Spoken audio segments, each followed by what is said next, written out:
Olá, irmãos, graça e paz, que Deus nos abençoe nesse dia com a compreensão da sua palavra. Eu me chamo pastor Luciano Novaes Cardoso e quero em mais uma oportunidade compartilhar com você de uma porção da palavra de Deus. Abra sua Bíblia no Evangelho do Senhor Jesus Cristo, segundo narrou Lucas, capítulo 5, do versículo 27 ao 32. Lucas 5, do verso 27 ao 32. O tema da nossa mensagem é Chamando pecadores ao arrependimento. Diz assim o texto: Passadas estas coisas, saindo, viu um publicano chamado Levi, assentado na coletoria, e disse-lhe: Segue-me. Ele se levantou e, deixando tudo, o seguiu. Então lhe ofereceu Levi um grande banquete em sua casa. E numerosos publicanos e outros estavam com ele à mesa. Os fariseus e seus escribas murmuravam contra os discípulos de Jesus, perguntando: Por que comeis e bebeis com publicanos e pecadores? Respondeu Jesus: Os sãos não precisam de médico, e sim os doentes. Não vim chamar justos, e sim pecadores ao arrependimento. Uma das grandes facetas e mais brilhantes imagens do ministério de Jesus é que Jesus está onde as pessoas estão.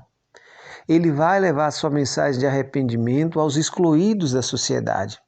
É por isso que você perceberá Jesus conversando com as mulheres, falando do seu amor para este grupo que era desconsiderado, que não tinha voz no ajuntamento, na congregação. Jesus abençoa as crianças que também não tinham voz no ajuntamento, não tinha voz entre os anciãos. Jesus está com os pobres, aqueles que são excluídos da sociedade. Jesus está com os leprosos que eram discriminados, que eram expulsos, viviam na parte fora da cidade, viviam completamente à margem da civilização. Jesus está com os pecadores, com as prostitutas, com os publicanos, com todos aqueles que eram alvos do ódio social e do preconceito. Ele aqui chama Levi, um publicano. Levi é Mateus, aquele que vai escrever o primeiro evangelho do Novo Testamento. Mateus tem esse nome porque seu nome Levi, ele tem uma qualidade muito importante, um amigo fiel, e os apóstolos então o chamam, passa a chamá-lo por este apelido, mas seu nome é Levi, ele é publicano, ele cobra impostos para Roma. E Roma, como um império bastante inteligente, só se preocupava em estabelecer o que ela necessitava. O lucro do publicano vinha do que ele conseguisse arrecadar. Isso dava margem para muita exploração, porque após passar a parte que Roma exigia, ele ficava livre para construir o seu lucro.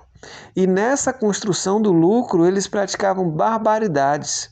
Não só isso. Os publicanos eram mal vistos pelos judeus porque eles cobravam impostos dos seus patrícios, dos seus concidadãos, para o império opressor, gentio, pagão, idólatra que era Roma. Aos olhos dos judeus, você trabalhar para o império inimigo era uma maldição. E Levi praticava isso.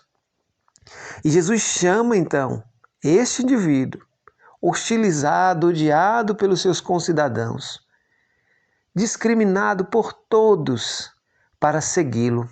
Diz o texto que Jesus, passando pela coletoria, onde ele explorava a todos, disse: Segue-me.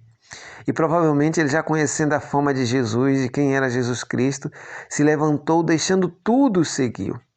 Mas Levi provavelmente tinha posses e convida Jesus para uma festa em sua casa. Seus amigos não eram de boa qualidade, não tenha dúvida disso. Ele era um publicano. Geralmente pessoas envolvidas com corrupção, bandidos, malandros, todos aqueles que viviam à margem da sociedade. Porque os fariseus e escribas murmuravam contra os discípulos de Jesus, dizendo: Por que comeis e bebeis com publicanos e pecadores?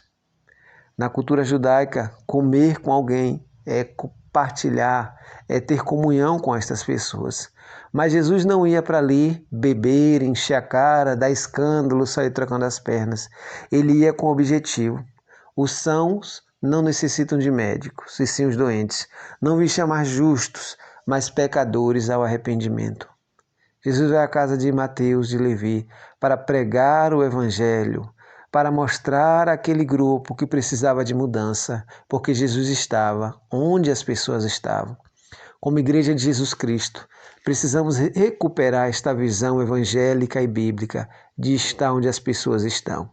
Nas ruas, nas vielas, na sarjeta, onde as pessoas estão, precisamos estar como profetas de Deus, anunciando que em Cristo a solução e a salvação para estas pessoas. Precisamos estar nos presídios, nas feiras, nas esquinas, pregando o Evangelho, chamando pecadores ao arrependimento, porque foi isso que o nosso Senhor nos ensinou.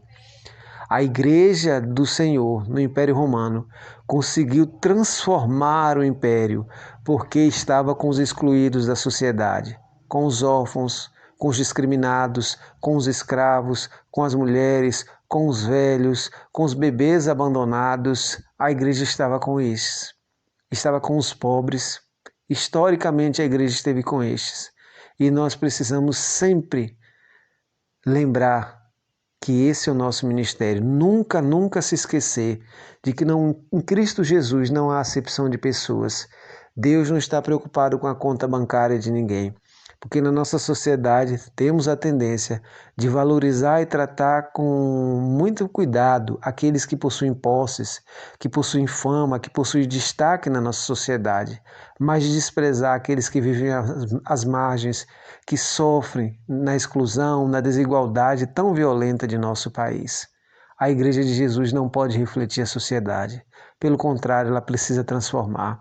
Ela tem o único elemento de transformação do ser humano por completo, o Evangelho de Jesus.